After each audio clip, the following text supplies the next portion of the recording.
Hello everyone, welcome back to ഒരു കഥ സൊല്ലട്ട് മാസ്. മൈ ഡിയർ സുത്തുക്കുട്ടികളെ, സ്പാനിഷ് സിനിമകൾ നമ്മൾ ഒരിക്കലും നിരാശപ്പെടുത്താറില്ല. സീറ്റ് എഡ്ജ് ത്രില്ലിങ്ങിലായിരിക്കും കൊണ്ടുപോവുക. അതുപോലൊരു മികച്ച സിനിമയാണ് നമ്മൾ ഇന്ന് കാണാൻ പോകുന്നത്. ഒരു ഫിസിക്കലി ചാലഞ്ച്ഡ് ആയിട്ടുള്ള മനുഷ്യന്റെ ജീവിതത്തിൽ പെട്ടെന്നൊരു ഭീഷണി ഉണ്ടാകുന്നു, ഒരുപാട് ചാലഞ്ചുകൾ ഉണ്ടാകുന്നു. അതിൽ നിന്ന് രക്ഷപ്പെടാൻ വേണ്ടി അദ്ദേഹം കളിക്കുന്ന കളികളാണ് രസകരമായ രീതിയിൽ ഈ സിനിമയിലൂടെ നമ്മൾ കാണാൻ പോകുന്നത്. എന്നാ പിന്നെ സിനിമയുടെ കഥകൾ കേൾക്കാൻ ഇഷ്ടപ്പെടുന്ന നമ്മുടെ കൂട്ടുകാരെല്ലാവരും ചാനൽ സബ്സ്ക്രൈബ് ചെയ്തോളൂ. നമുക്കിപ്പോ ഈ കഥയിലേക്ക് കടക്കാം.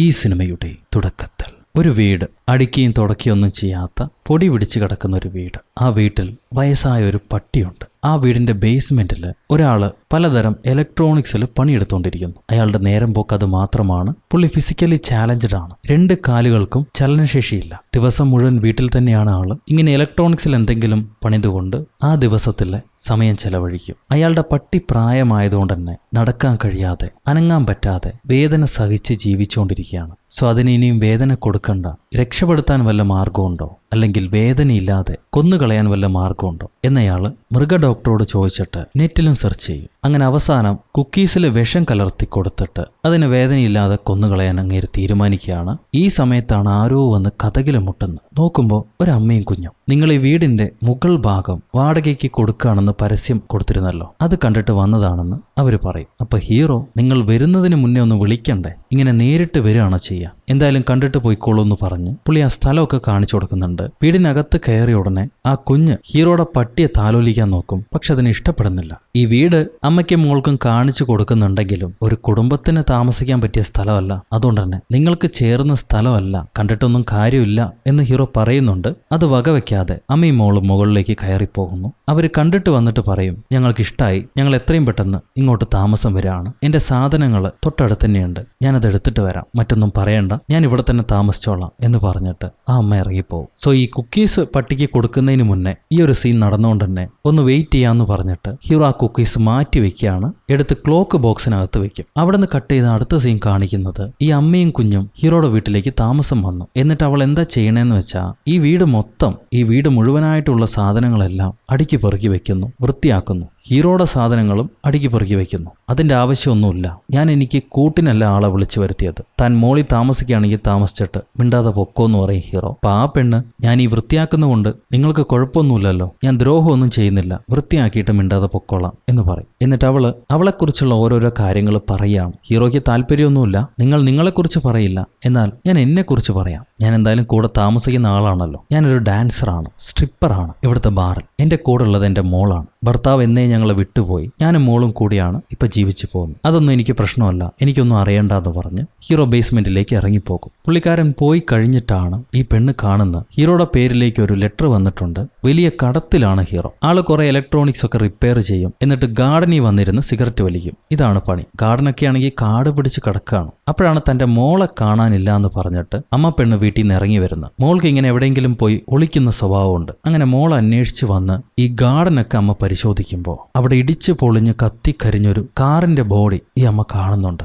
ആക്സിഡന്റിൽ പെട്ട് കത്തിക്കരിഞ്ഞൊരു കാറാണത്. അതെങ്ങനെ ഇവിടെ വന്നു അറിയില്ല. അവസാനം തേടി വർക്ക് ഏരിയയിലെ കബേർഡിനകത്ത് നിന്ന് മോളെ കണ്ടുകിട്ടി. ഇങ്ങനെ കഷ്ടം പിടിച്ച സ്ഥലത്ത് പോയി ഒളിക്കല്ലേ മോളെ, എന്തിനെങ്ങനെ ചെയ്യുന്ന, അമ്മയ്ക്ക് കണ്ടുപിടിക്കാൻ എളുപ്പമുള്ള സ്ഥലത്ത് ഒളിച്ചാ പോരെ എന്ന് പറഞ്ഞ അമ്മ മോളെ ശകാരിച്ചിട്ട് മോളുടെ പോക്കറ്റിൽ നിന്ന് 1-2 സ്പൂണും താക്കോലുകളും എല്ലാം എടുക്കും. ഈ കൊച്ചിനെ അടിച്ചു മാറ്റുന്ന സ്വഭാവം കൂടിയുണ്ട്. പോകുന്ന സ്ഥലത്തു നിന്നൊക്കെ എന്തേലും കുഞ്ഞു സാധനങ്ങൾ അടിച്ചു മാറ്റും. പക്ഷെ അത് അമ്മയെടുത്ത് തിരിച്ചു കൊടുക്കുന്നുണ്ട്. മോൾക്ക് ഈ ഒരു സ്വഭാവമുണ്ട്, അവൾ അറിയാതെ ചെയ്യുന്നതാണെന്ന് അവർ പറയും. കുഞ്ഞുങ്ങൾക്ക് അങ്ങനത്തെ സ്വഭാവം ഉണ്ടാവുമല്ലോ. അന്ന് രാത്രി ഇയാൾ അറിയാതെ ഇയാളുടെ ഒരു പെട്ടിയെടുത്ത് അമ്മച്ചി നോക്കുമ്പോഴാണ് കാണുന്നത് നമ്മുടെ ഹീറോയ്ക്ക് ഒരു ഭാര്യയും കുട്ടിയും ഉണ്ടായിരുന്നു. വളരെ സന്തോഷമായിട്ട് കഴിഞ്ഞ കുടുംബമാണത് ഈ വീട്ടില്. എന്നാൽ ആക്സിഡന്റിൽ പെട്ട് ഭാര്യയും കുഞ്ഞും മരിച്ചുപോയി. ഹീറോയുടെ കാലിന്റെ ചലനശേഷി നഷ്ടപ്പെട്ടു. തന്റെ കുടുംബം പോയ വേദനയിലാണ് അയാൾ കഴിയുന്നത്. അതുകൊണ്ടാണ് വീട് വിട്ട് ഇറങ്ങാത്തത് പോലും. സ്വയം നരകിച്ച് ജീവിക്കുകയാണ്. ഇതെല്ലാം കണ്ടിട്ട് നമ്മുടെ അമ്മച്ചി പെണ്ണിന് ഹീറോയോടൊരു സിമ്പതി തോന്നുന്നുണ്ട്. അന്ന് വൈകിട്ട് നിങ്ങളുടെ വീടിന്റെ ടെറസിൽ ചില കുഴപ്പങ്ങളുണ്ട്, അവിടെ എനിക്ക് ഇരിക്കാൻ പറ്റുന്നില്ല, ഒന്ന് വന്ന് ശരിയാക്കി തരൂ എന്ന് പറഞ്ഞിട്ട് അമ്മച്ചി പെണ്ണ് ഹീറോയെ ടെറസിലേക്ക് വിളിച്ചുകൊണ്ട് പോകും. പോയി നോക്കുമ്പോൾ പുള്ളിക്കാരൻ ഒരു വിരുന്ന് തയ്യാറാക്കി വെച്ചിരിക്കുകയാണ്. കേക്കും ഉണ്ട്. എന്താ സംഭവം എന്ന് വെച്ചാൽ ഇന്ന് ഹീറോയുടെ ബർത്ത്ഡേ ആണ്. ഫയൽസ് ഒക്കെ നോക്കിയപ്പോഴാണ് പെണ്ണിന് മനസ്സിലായത് ഇന്ന് ഹീറോയുടെ പിറന്നാളാണെന്ന്. വായോ നമുക്ക് ഒരുമിച്ചിരുന്ന് കഴിക്കാന്ന് പറഞ്ഞ് രണ്ടുപേരും ഇരുന്ന് കേക്കൊക്കെ മുറിച്ച് കഴിച്ചിട്ട്, നിങ്ങൾ എന്റെ മോളോട് എന്താ മിണ്ടാത്ത്, നിങ്ങൾക്ക് കുട്ടികളെ ഇഷ്ടമല്ലേ എന്ന് അവള് ചോദിക്കും. അപ്പൊ ഹീറോ പറയും, എനിക്കിഷ്ടമാണ് കുട്ടികളെ, പക്ഷെ മോളാണ് എന്നോട് സംസാരിക്കാത്തത്. അത് കേൾക്കുമ്പോ അമ്മച്ചി അവളോട് നിങ്ങളോടെന്നല്ല ആരോടും സംസാരിക്കില്ല, അവള് മ്യൂട്ടാണ്. ഒരു 4 വയസ്സുള്ളപ്പോൾ അവൾ സംസാരിക്കാതെ ആയി, പിന്നീട് സംസാരിച്ചിട്ടേ ഇല്ല. ഡോക്ടർ പറഞ്ഞു ഒരുപാട് നിർബന്ധിക്കണ്ട, അത് അവൾക്ക് ബുദ്ധിമുട്ടാവുമെന്ന്. അത് അവളുടെ വൈകല്യമാണെന്ന് പിന്നീടാണ് എനിക്ക് മനസ്സിലായത്. ഇങ്ങനെ പറഞ്ഞുകൊണ്ടിരിക്കുമ്പോൾ തന്നെ കുഞ്ഞിന് നല്ല ഉറക്കം വന്നു. അമ്മ ഞാൻ അവളെ കിടത്തിയിട്ട് വരാമെന്ന് പറഞ്ഞ് മോളെ കൊണ്ടുപോയി കിടത്തി ഉറക്കിയിട്ട് വരും. അത് കഴിഞ്ഞ് ഇന്ന് നിങ്ങളുടെ ബർത്ത്ഡേ അല്ലേ, നിങ്ങൾക്ക് വേണ്ടി ഒരു സമ്മാനം തരാൻ ഞാൻ ആഗ്രഹിക്കുന്നുണ്ട്. ബാറിൽ എത്രയോ പേരുടെ മുന്നിൽ ഞാൻ ഡാൻസ് ചെയ്യുന്നതല്ലേ, ഇന്ന് ഫ്രീ ആയിട്ട് നിങ്ങൾക്ക് വേണ്ടി ഞാൻ ഡാൻസ് ചെയ്യാന്ന് പറഞ്ഞ് അവൾ ബാറിൽ ഡാൻസ് ചെയ്യുന്ന അതേപോലെ തന്നെ ഹീറോയുടെ മുന്നിൽ ഒരു ഡാൻസ് പ്രസന്റേഷൻ കൊടുക്കുന്നു. അങ്ങനെ മെല്ലെ മെല്ലെ ഈ അമ്മയും മോളും ഹീറോയുടെ മനസ്സിലേക്ക് കയറാൻ തുടങ്ങി. തനിക്ക് നഷ്ടപ്പെട്ടു പോയ കുടുംബം തിരിച്ചു കിട്ടിയോ ഇല്ലയോ എന്ന സംശയത്തിലും ഭയത്തിലും ആഗ്രഹത്തിലും ആളിങ്ങനെ കഴിഞ്ഞു കൂടുകയാണ് ഓരോ ദിവസം. ഈ സമയത്താണെങ്കിൽ കുഞ്ഞ് ആ പെൺകുട്ടി ഹീറോയുടെ പട്ടിയുമായിട്ട് അടുക്കാൻ തുടങ്ങി. ഇത്രയും കാലം തുണി കിടന്നുകൊണ്ടിരുന്ന പട്ടി മെല്ലെ എഴുന്നേറ്റ് വരുന്നു, അനങ്ങാൻ തുടങ്ങിയിരിക്കുന്നു. ഒരു പുതിയ ആത്മവിശ്വാസം കിട്ടിയതുപോലെ. താൻ എന്താ ചെയ്യേണ്ടതെന്നറിയാതെ ഹീറോ കരയാണ്. തനിക്ക് എന്തൊക്കെയോ നഷ്ടപ്പെട്ടു പോയി. താൻ ഇത് ആഗ്രഹിക്കാൻ പാടുമോ ഇല്ലയോ, അത് ദ്രോഹമാണോ തന്റെ വിധിയാണോ? ചില സമയങ്ങളിൽ നമുക്കിങ്ങനെ തീരുമാനം എടുക്കാൻ പറ്റില്ല. എല്ലാത്തിൽ നിന്നും ഒഴിഞ്ഞു മാറാനേ പറ്റുള്ളൂ. ആഗ്രഹമുണ്ടെങ്കിലും തന്റെ ദുരിതത്തിലേക്ക് മറ്റൊരാളെ വലിച്ചിടാൻ നമ്മൾ അറിഞ്ഞുകൊണ്ട് വലിച്ചിടാൻ ശ്രമിക്കില്ലല്ലോ. ഇങ്ങനെ വിഷമിച്ചുകൊണ്ടിരിക്കുമ്പോഴാണ് താൻ ഇരിക്കുന്ന മുറിയുടെ തൊട്ടപ്പുറത്ത് നിന്ന് ചുമരിൽ കൂടെ എന്തൊക്കെയോ ശബ്ദങ്ങൾ കേൾക്കുന്നു. ആരൊക്കെയോ സംസാരിക്കുന്ന ശബ്ദം കേൾക്കുന്നു. ഇങ്ങേരെ കയ്യിൽ സ്റ്റെതസ്കോപ്പ് ഉണ്ട്. ഇങ്ങേരെ അത് വെച്ചിട്ട് അവിടെ ആരാണ് സംസാരിക്കണത്, അവരെന്താണ് സംസാരിക്കണതെന്ന് കേൾക്കും. അത് എലവേറ്റർ ആണ് എന്നാരോ പറയുന്നു. ശബ്ദം ഉണ്ടാക്കല്ലേ, അപ്പുറത്തുള്ളവൻ അനങ്ങുന്നതായിട്ട് എനിക്ക് മനസ്സിലാവുന്നുണ്ട്. അവൻ മിഴിച്ചിരിക്കുകയാണോ ഉറങ്ങുകയാണോ, ഇപ്പൊ വേണ്ട, കുറച്ച് കഴിയട്ടെ, എല്ലാം നിശബ്ദമാവട്ടെ എന്നിങ്ങനെ ശബ്ദങ്ങൾ കേൾക്കുന്നു. 2-3 പേര് സംസാരിക്കുന്നുണ്ട്. പെട്ടെന്നാണ് നമ്മുടെ അമ്മച്ചി വന്ന് വിളിക്കുക. പട്ടി എഴുന്നേറ്റ് നടക്കാൻ തുടങ്ങി. നിങ്ങൾ കണ്ടില്ലേ, വേഗം വായോ, ഞാൻ കാണിച്ചു തരാം. നിർബന്ധിച്ച് വിളിക്കുന്നോണ്ട് തന്നെ ഹീറോയ്ക്ക് പോകാതിരിക്കാൻ വയ്യ. സോ ഇവൻ എന്താ ചെയ്യാന്ന് വെച്ചാ ആ സ്റ്റെതസ്കോപ്പ് എടുത്ത് ഭിത്തിയിൽ ഒട്ടിച്ചു വെച്ച് അതിലൊരു മൈക്കും പിടിപ്പിച്ചിട്ട് കമ്പ്യൂട്ടർ വഴി അവിടെ നടക്കുന്ന സംഭാഷണം റെക്കോർഡ് ചെയ്തു വയ്ക്കും. എന്നിട്ട് അവൻ മുകളിലേക്ക് വരികയാണ്. അപ്പൊ അമ്മച്ചി ഇന്ന് വൈകിട്ട് പ്രത്യേകമായ ഒരു ഭക്ഷണം ഞാൻ നിങ്ങൾക്ക് വേണ്ടി ഉണ്ടാക്കുന്നുണ്ട്, അതും കൂടി കഴിച്ചിട്ട് പോകാന്ന് പറഞ്ഞ് എന്തൊക്കെയോ പാചകം ചെയ്യും. ഭക്ഷണമൊക്കെ കഴിഞ്ഞ് ഹീറോ വീണ്ടും താഴെ വന്നിട്ട് അവരെന്താണ് സംസാരിച്ചത് എന്ന് കേൾക്കും. അപ്പുറത്തെ വികലാംഗൻ അനങ്ങുന്നു, അവൻ എഴുന്നേറ്റ് കാണോ, അവൻ തിരിച്ചുപോയി കാണോ എന്നിങ്ങനെ ആരോ സംസാരിക്കുന്നുണ്ട്. പേടിക്കാനൊന്നുമില്ല, അവനൊന്നും അറിയാൻ പോകുന്നില്ല എന്നും ആരോ പറയുന്നുണ്ട്. ഇപ്പൊ 10 ദിവസമായി, റെനയോട് ഞാൻ വരാൻ പറയാം, അത് കൈമാറി കൊടുക്ക്, പുറത്തേക്ക് എടുത്തിട്ട് പോ, ഇങ്ങനെ എന്തൊക്കെയോ പറയുന്നുണ്ട്. ഇതെല്ലാം ഈ പറയുന്നതെല്ലാം ഹീറോ നോട്ട് ചെയ്ത് വെക്കും. ഇനി അവിടെ എന്താ നടക്കണേന്ന് കാണണമല്ലോ. സോ ചെറിയൊരു ഹോൾ ഇടാണ് ഹീറോ. ആ ഭിത്തിയിലൂടെ ചെറിയൊരു ഹോൾ ഇട്ടിട്ട് അതിൽ കൂടെ ഒരു ഹിഡൻ ക്യാമറ, കുഞ്ഞു ക്യാമറ, ഈ ഓപ്പറേഷനൊക്കെ ചെയ്യാൻ വേണ്ടി ഉപയോഗിക്കില്ലേ, ആ ടൈപ്പ് ക്യാമറ കടത്തിവിടും. ഇതെല്ലാം ആളുടെ കയ്യിലുണ്ട്. ആൾ ഇലക്ട്രോണിക്സിലാണല്ലോ സമയം ചെലവഴിക്കുന്നത്. ഇമാരി സാധനങ്ങളെല്ലാം പുള്ളിയുടെ കയ്യിലുണ്ട്. അങ്ങനെ അത് അടുത്ത മുറിയിലേക്ക് കടത്തിവിട്ടു. അപ്പുറത്തുള്ളത് ഒരു ഷോപ്പിന്റെ അണ്ടർഗ്രൗണ്ട് ആണ്. ഇനി നാളെ അവിടെ എന്താ നടക്കാൻ പോണേന്നുള്ളത് കാണാൻ പറ്റും. അതിനുവേണ്ടി ഹീറോ കാത്തിരിക്കുകയാണ്. പിറ്റേന്ന് കാലത്ത് ഹീറോ ആ പെണ്ണിനോടും മോളോടും തന്റെ വീട് വിട്ടു പോയിക്കോളൂ, നല്ല മറ്റേതെങ്കിലും വീടെടുത്ത് താമസിച്ചോളൂ എന്ന് പറയും. കാരണങ്ങൾ 2 ഉണ്ട്. ഇവരുമായിട്ട് അടുക്കാൻ തുടങ്ങി. മനസ്സിന് ചെറിയ ചഞ്ചലനം ഉണ്ടാവാൻ തുടങ്ങി. അതുമല്ലാതെ തന്റെ അടുത്ത ബിൽഡിങ്ങിൽ എന്തൊക്കെയോ കാര്യങ്ങൾ നടക്കുന്നു. ഇതെല്ലാം കൊണ്ട് ഹീറോ ആ പെണ്ണിനോട് പോവാൻ പറയാണ്. അപ്പൊ ആ പെണ്ണ് പറയും, നിനക്ക് ഞങ്ങളോട് പേടിയാണ്, കാരണം ഞങ്ങളോട് അടുക്കുമോ, ഞങ്ങളെ സ്നേഹിച്ചു പോകുമോ എന്ന പേടിയാണ് നിനക്ക്. ഞാൻ നിനക്ക് വേണ്ടി ഡാൻസ് ചെയ്തു, നിനക്ക് വേണ്ടി ഭക്ഷണം ഉണ്ടാക്കി തന്നു, അതെല്ലാം നീ എന്നെ ഇഷ്ടപ്പെടുന്നു എന്ന് അറിഞ്ഞിട്ട് തന്നെയാണ് ചെയ്തത്. എനിക്കറിയാം നീ എന്നെ എങ്ങനെയാണ് നോക്കിയതെന്ന്. നിന്റെ മനസ്സിൽ ഞങ്ങളോടുള്ള ഇഷ്ടം വളരാൻ തുടങ്ങി. പക്ഷെ നീ വീൽ ചെയറിലായതുകൊണ്ട് തന്നെ ഞാൻ യോഗ്യനല്ല എന്ന് വിചാരിക്കുന്നു. ഞങ്ങളുടെ ജീവിതം കൂടി നീ പാഴാക്കി കളയും എന്ന് വിചാരിക്കുന്നു. എന്നാൽ ഞാൻ എങ്ങനെയുള്ള ജീവിതത്തിൽ നിന്ന് കടന്നു വന്നവളാണ്. എനിക്ക് എന്തോരം വേദനയുണ്ടെന്നോ, ഞാൻ എന്തോരം സ്ട്രഗിളിലൂടെ കടന്നു പോകുന്നെന്നോ, ഞാൻ നിന്നെ ഇഷ്ടപ്പെടുന്നുണ്ട് എന്നോ നീ അറിയുന്നില്ല. ഒന്നുകൂടെ ആലോചിച്ച് നോക്ക്. ഒരു ദിവസം കൂടെ ഞങ്ങൾക്ക് തായോ, അത് കഴിഞ്ഞിട്ട് നിന്റെ തീരുമാനം പറയുന്നു പറഞ്ഞ് അമ്മച്ചി മോൾ അവിടെ നിന്ന് ഇറങ്ങിപ്പോകും. അന്ന് രാത്രി ഹീറോ ഈ അടുത്ത ബിൽഡിങ്ങിൽ നടക്കുന്ന കാര്യങ്ങൾ എല്ലാം നോട്ട് ചെയ്ത് വെക്കുകയാണ്. അവര് രാത്രി മാത്രമേ ജോലി ചെയ്യുന്നുള്ളൂ. ചാക്കില് മണ്ണെടുത്ത് പുറത്തേക്ക് കൊണ്ടുപോകുന്നുണ്ട്. പിന്നെന്തോ ബീമുകളെ കുറിച്ച് സംസാരിക്കുന്നു. എന്താണെന്ന് മനസ്സിലായില്ല. പിറ്റേന്ന് കാലത്ത് എഴുന്നേറ്റ് ഹീറോ കൊച്ചിന്റെ അമ്മയോട് പറയും, നിങ്ങൾ പോകണം എന്നെനിക്കില്ല, നിങ്ങൾ പോകണ്ട, താമസിച്ചോളൂ, എനിക്കതിൽ യാതൊരു കുഴപ്പമില്ല, ഞാൻ താഴെ പോയിട്ട് വർക്ക് ചെയ്യട്ടെ, നിനക്കൊരു സംഭവം കാണിച്ചു തരാനുണ്ട്, നീ അത് വിശ്വസിക്കുമെന്നറിയില്ല, എന്തായാലും കുറച്ച് കഴിഞ്ഞ് വായോ എന്ന് പറഞ്ഞ് ഹീറോ താഴേക്ക് ചെല്ലും. എന്നിട്ട് ഈ ക്യാമറയിൽ റെക്കോർഡായ സാധനം കണ്ടു നോക്കുകയാണ്. 3-4 പേര് അവിടെ ജോലി ചെയ്യുന്നുണ്ട്. ഒരു തുരങ്കം പണിയാണ് അവര്. ഒരു ടണൽ കുഴിച്ച മണ്ണാണ് പുറത്തേക്ക് കൊണ്ടുപോയി തട്ടുന്നത്. അതിൽ ആണുങ്ങളെപ്പോലെ വേഷം ധരിച്ചൊരു പെണ്ണുണ്ട്. ഇവരെല്ലാം ചർച്ച ചെയ്തുകൊണ്ടിരിക്കുന്ന സമയത്താണ് സുന്ദരിയായ സ്ലിമ്മായ ഒരു പെണ്ണ് ഈ പ്രധാന വില്ലന്റെ അടുത്തേക്ക് വരുന്നു. അത് കണ്ട് ഹീറോ ഞെട്ടിപ്പോകും. ആ പെണ്ണ് മറ്റാരുമല്ല, നമ്മുടെ അമ്മച്ചിയാണ്. അമ്മച്ചി പെണ്ണ്. അവളുടെ കാമുകനാണ് ആ കള്ളൻ, ആ വില്ലൻ. അമ്മച്ചി പെണ്ണ് പറയും, അവൻ ഞങ്ങളെ പുറത്തേക്ക് പോകാൻ പറഞ്ഞു, വേറെ എവിടെയെങ്കിലും പോയി താമസിക്കാൻ പറഞ്ഞു. ഞാൻ ഒരു ദിവസം കൂടി സമയം ചോദിച്ചിട്ടുണ്ട്, ചിലപ്പോൾ മനസ്സ് മാറുമായിരിക്കും. അപ്പൊ ആ വില്ലൻ ചോദിക്കും, അവൻ എന്തെങ്കിലും അറിയോ, അവൻ എന്തെങ്കിലും കേൾക്കുന്നുണ്ടോന്ന്. ഇവള് പറയും, ഇല്ല, അവൻ എങ്ങനെ അറിയാനാ, അവനൊന്നും അറിയുന്നുമില്ല, ഒന്നും കേൾക്കുന്നുമില്ല, എന്നെ പൂർണ്ണമായിട്ട് ഇപ്പൊ വിശ്വസിച്ചിരിക്കുക. അപ്പൊ ആ വില്ലൻ അവന്റെ ശ്രദ്ധ മുഴുവൻ നിന്നിലേക്ക് ആകർഷിപ്പിക്കുക, മറ്റൊരു കാര്യത്തിലേക്കും വിടാതെ അവൻ എൻഗേജ് ചെയ്യിക്കുക. ഇതെല്ലാം നമുക്ക് വേണ്ടിയിട്ടാ.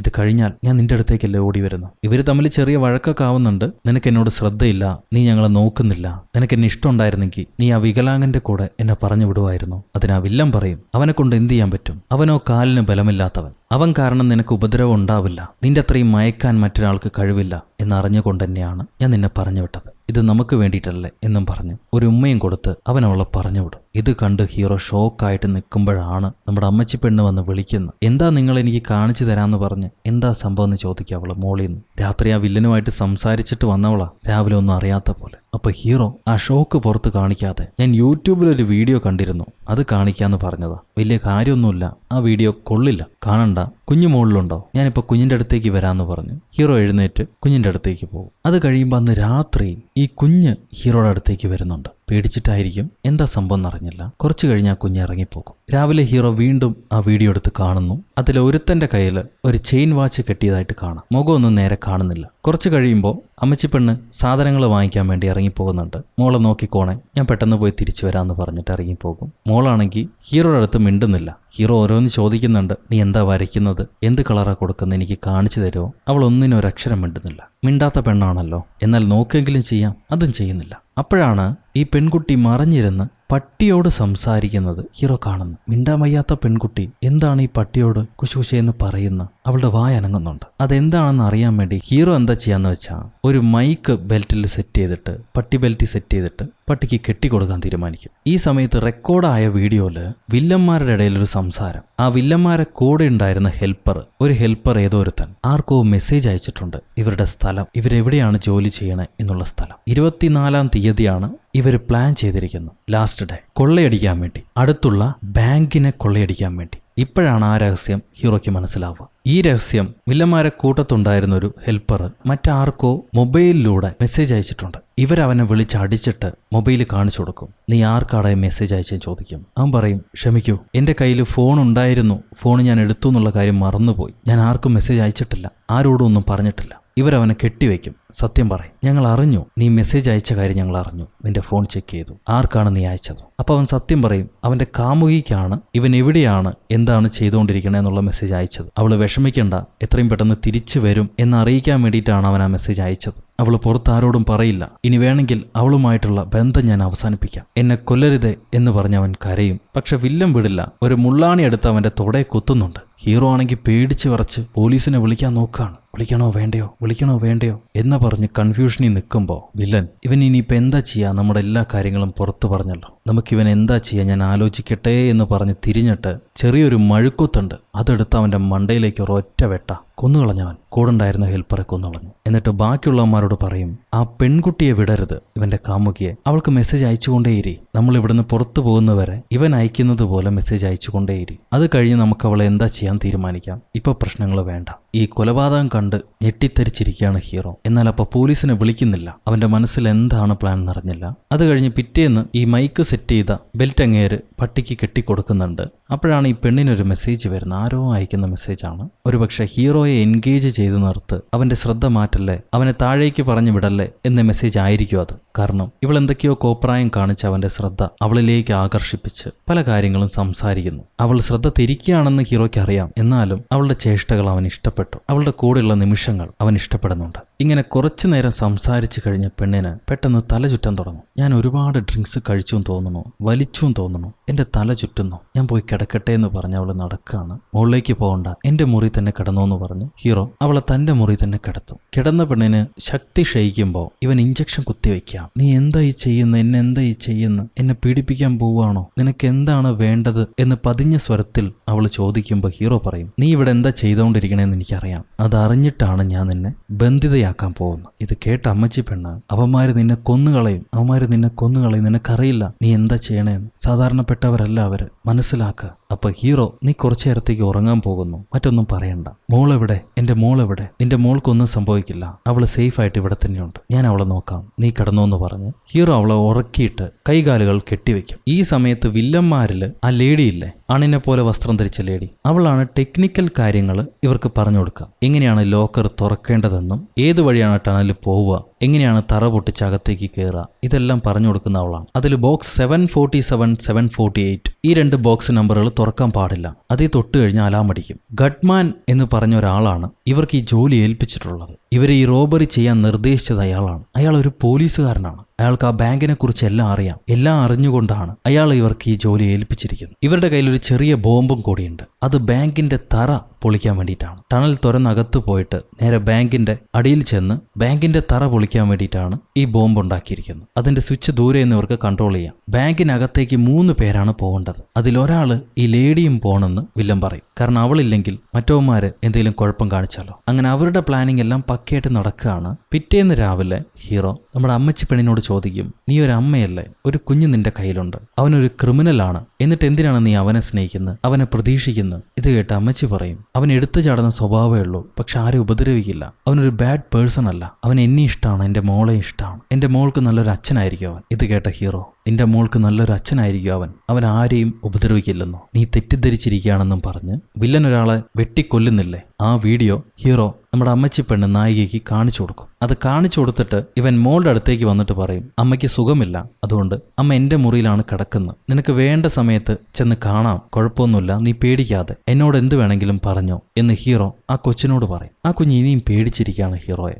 എന്തുകൊണ്ടാണെന്നറിയില്ല. അവൾ ഒന്നുകൂടി സന്തോഷിപ്പിക്കാനായിട്ട് കംഫർട്ട് ചെയ്യിക്കാൻ വേണ്ടി ഹീറോ തന്റെ സ്വന്തം മോളുടെ മുറി അവൾക്ക് വേണ്ടി തുറന്നു കൊടുക്കും. ഇവിടെയുള്ള എന്ത് വേണമെങ്കിലും എടുത്തോ, എങ്ങനെ വേണമെങ്കിലും കളിച്ചോ എന്ന് പറയും. അത് ഇന്ന് വരെ തുറന്നിട്ടില്ലായിരുന്നു. അത് കഴിഞ്ഞ് ഹീറോയി എന്തൊക്കെയോ പ്ലാൻ ചെയ്യുന്നുണ്ട്, എന്താണെന്ന് മനസ്സിലായില്ല. പുള്ളിക്കാരൻ ശബ്ദം വരാതെ ഈ ടണൽ പോകുന്ന ഭാഗത്ത് നോക്കി ഒരു കുഴിയും കുഴിക്കുന്നുണ്ട്. എന്നിട്ട് ആ കുഴിയെ മൂടി വെക്കാൻ വേണ്ടി ഒരു മൂടിയും ഉണ്ടാക്കുന്നുണ്ട്. അത് കഴിഞ്ഞ് ഹീറോയിനോട് ചോദിക്കും, മോൾ എപ്പം മുതലാണ് സംസാരിക്കാതിരിക്കാൻ തുടങ്ങിയത്? അവള് പറയും, 4 വയസ്സ് കഴിഞ്ഞപ്പോൾ മുതൽ. ഇത് ചോദിക്കാൻ മറ്റു ചില കാരണങ്ങളുണ്ട്, അത് നമുക്ക് വഴിയെ കാണാം. ഹീറോയിൻ പറയും, ഞാൻ പറഞ്ഞ കാര്യങ്ങളെല്ലാം സത്യമാണ്, പക്ഷെ നിന്റെ ശ്രദ്ധ തിരിക്കാൻ നോക്കി, അത് മാത്രമാണ് തെറ്റ്. അത് കേട്ട് ഹീറോ പറയും, എനിക്കറിയാം നീ പറഞ്ഞതെല്ലാം സത്യമാണെന്ന്, അതുകൊണ്ടാണ് ഞാൻ ഇപ്പോഴും നിന്നെ സംരക്ഷിക്കാൻ നോക്കുന്നത്. അത് കേട്ട് ഹീറോയിൻ പറയും, നീ എന്നെയല്ല സംരക്ഷിക്കേണ്ടത്, ഞാൻ നിന്നെയാണ് സംരക്ഷിക്കേണ്ടത്. അവര് നിന്നെ കൊന്നുകളയും, മനസ്സിലാക്കുക. അത് കേട്ട് ഹീറോ, അവർക്ക് എന്നെ കൊല്ലാൻ കഴിയില്ല, അതിന് സാധിക്കില്ല എന്ന് പറയും. അപ്പൊ ഹീറോയിൻ, നീ മെസ്സേജ് അയക്കുന്ന സമയത്ത്, അവൻ എന്നെ പോലെ മെസ്സേജ് അയക്കുന്ന സമയത്ത് ഇന്ന കാര്യങ്ങൾ ഫോളോ ചെയ്യണം, അല്ലെങ്കിൽ അവൻ കണ്ടുപിടിക്കും എന്ന് പറയും. കാരണം ഇവളുടെ മൊബൈൽ ഇപ്പോൾ ഹീറോയുടെ കയ്യിലാണ്. ഹീറോ മെസ്സേജ് അയക്കുന്നുണ്ട്, ഇവിടെ കുഴപ്പമൊന്നുമില്ല എന്ന് പറഞ്ഞിട്ട്. എന്നാൽ അവനത് മനസ്സിലാകും, അവൻ മനസ്സിലാക്കി കളയും എന്ന് ഇവള് പറയുന്നുണ്ട്. നീ എന്തിനു വേണ്ടിയിട്ടാണ് ഇത് ചെയ്യുന്നത്, എന്താണ് നിന്റെ പ്ലാൻ എന്ന് ചോദിക്കുമ്പോഴാണ് ഹീറോ അവന്റെ മനസ്സിൽ എന്താണ് കൽപ്പിച്ചു കൂട്ടിയിരിക്കണമെന്ന് പറയുക. അവരടിച്ചു മാറ്റുന്ന പണത്തിൽ ഒരു പങ്ക് അത് ഞാൻ എടുക്കാൻ പോവുകയാണ്, അവരറിയാതെ. ഇത് കേട്ട് ഹീറോ ഞെട്ടിപ്പോവും. അവരെങ്ങനെയുള്ളവരാണെന്ന് എനിക്കറിയില്ല, അവര് മനസ്സിലാക്കും എല്ലാവരെയും, നമ്മളെല്ലാവരെയും അവർ കൊന്നുകളയും. അപ്പൊ ഹീറോ, അവരറിയാൻ ഒരു മാർഗവുമില്ല, അതിനുള്ള പ്ലാൻ എൻ്റെ കയ്യിലുണ്ട്. അന്ന് രാത്രി ഹീറോ ക്യാമറ ഓണാക്കി അവരെന്താണ് സംസാരിക്കണമെന്ന് കേൾക്കും. സംഭവം, ഇവര് തുറന്നു പോയ ടണലില് പെട്ടെന്നൊരു പൈപ്പ് വന്നിരിക്കുന്നു. ആ പൈപ്പ് അവിടെ ഉണ്ടായിരുന്നു എന്നുള്ളത് ഇവർക്കറിയില്ല. വെള്ളം പോകുന്ന പൈപ്പാണത്. ഇനി ആ വഴിയെ തുറന്നു പോകാൻ പറ്റില്ല. ആ പൈപ്പ് പൊട്ടിക്കഴിഞ്ഞാൽ വലിയ പ്രശ്നമാവും. സോ ഒരു അമളി പറ്റിയിട്ടുണ്ട്. അതുകൊണ്ട് മറ്റൊരു വഴി കണ്ടെത്തണം. ലോക്കർ റൂമിലേക്ക് പോകാൻ വേണ്ടി വീണ്ടും കുഴിച്ച്, ഇപ്പോഴുള്ള ടണലിൽ തന്നെ മറ്റൊരു വഴിയെ കുഴിച്ച് ആ ലോക്കർ റൂമിലേക്ക് എത്തണം. അതിന് 1 ദിവസം കൂടി സമയം വേണം. സോ 24 മാറ്റി ഇപ്പൊ 25 ആക്കിയിട്ടുണ്ട്. പിന്നെ അവിടെ നിന്ന് എടുക്കുന്ന പണം ഉരുട്ടി കൊണ്ടുവരാൻ വേണ്ടി ഒരു മൃഗപ്പെട്ടി ഇവർ തയ്യാറാക്കുന്നുണ്ട്. രാത്രിയാണല്ലോ ഇവരുടെ ഡിസ്കഷനും വർക്കും ഒക്കെ. പകൽ അവിടെ ആളുണ്ടാവില്ല. സോ പകൽ സമയത്ത് ഹീറോ ആ ടണലിന്റെ മുകൾഭാഗം തുറന്നിട്ട് ഹീറോയുടെ മുറിയിൽ നിന്നും മേൽഭാഗം കുത്തിപ്പൊളിച്ചിട്ട് ആ ടണലിലേക്ക് ഇറങ്ങി വരും. അവിടെ ആരുമില്ലാന്ന് ഉറപ്പ് വരുത്തിയിട്ട്. എന്നിട്ട് ഈ മൂടി കൊണ്ട് മൂടി വെക്കുന്നുണ്ട്. ടണലിൽ കൂടെ പോകുന്ന ആൾക്കാർക്ക് മനസ്സിലാകാതിരിക്കാൻ വേണ്ടി കുറച്ച് മണ്ണും എടുത്ത് ഒട്ടിച്ച് പൊത്തി വെക്കുന്നുണ്ട്. സോ ആർക്കൊന്നും മനസ്സിലാവില്ല. എന്നിട്ടാണ് മെല്ലെ എഴഞ്ഞെഴഞ്ഞ് ആ ടണലിന്റെ ഏറ്റവും അറ്റത്തേക്ക് പോകും. പറഞ്ഞ പോലെ തന്നെ അവിടെ ഒരു പൈപ്പ് പാസ് ചെയ്ത് പോകുന്നുണ്ട്. ആ പൈപ്പിന്റെ അളവ് എത്രയാണെന്ന് ഇവൻ അളന്നെടുക്കും. ഭാഗ്യദോഷം എന്ന് പറയട്ടെ, ഈ സമയം നോക്കി പകലാണെങ്കിലും ആ മുറിയിലേക്ക് 2 കിഴങ്ങന്മാർ വരുന്നുണ്ട്. ഹീറോ തിരിച്ചു പോകാൻ നിൽക്കുമ്പോഴാണ് അവന്മാർ ആ ടണലിലേക്ക് ഇറങ്ങി വരിക. എന്ത് ചെയ്യാൻ പറ്റും, കൈ കിട്ടിയാൽ തീർന്നു.